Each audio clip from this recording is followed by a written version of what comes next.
All right, we're going to talk a little bit about the triple chas. Now, I want to talk about a train track and trains. I haven't even shared this with you.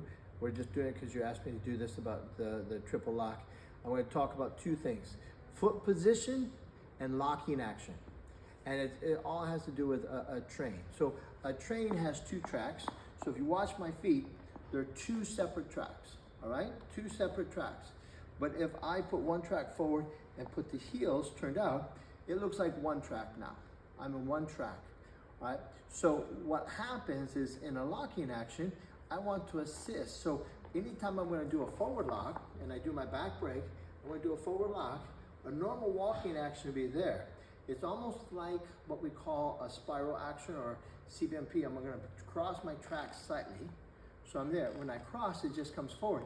Now I have to uncross. So I'm gonna cross my track slightly and uncross. Cross my track slightly and uncross. But when the day is done, I'm at the same position. So it's not that I'm going to cross over and stay crossed and then cross over and stay crossed, or cross over so much that my foot has to turn in. I have to be able to still have my turned out foot. So wherever I land, so if I were to do my back break again, I have that. So my foot's tracked, I can bring it through, all the way through. Now if I just did this, then I'm gonna have to cross like that. And then I have to uncross and I get off. So we have to cross over slightly. So I'll do it with 3 of them without stopping.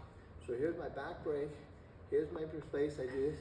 I place my foot, cross, uncross. I place my foot, cross, uncross. I place my foot, cross, uncross. So the best way to think of it is that your feet are in 2 tracks, but your heels are the train in the middle of those 2 tracks. All right? Now, in terms of locking action, I never want to lock from my knees down. I want to lock from my knees up. And what that means is when I take a position, I'll do it this way. When I take a position of locking, you can see my foot doesn't go, I'm not trying to lock at the ankles or at the calves. I lock up at the knees. So this is where one knee goes behind the other knee. Now when I do that, I have the ability to keep my weight on that back foot, release it and step. Step, boom, release it and step. Step, boom, release it and step. So I'm not over crossing, I'm not trying to cross over too much, and I'm not crossing at the ankles. It's just a nice connection.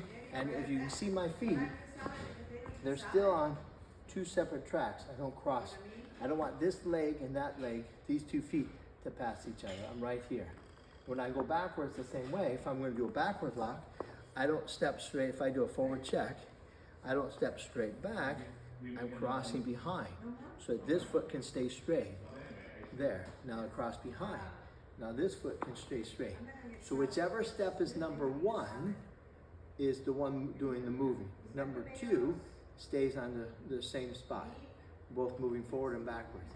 And even when I cross backwards, you see I step back, I'm crossing, not letting my feet cross too far.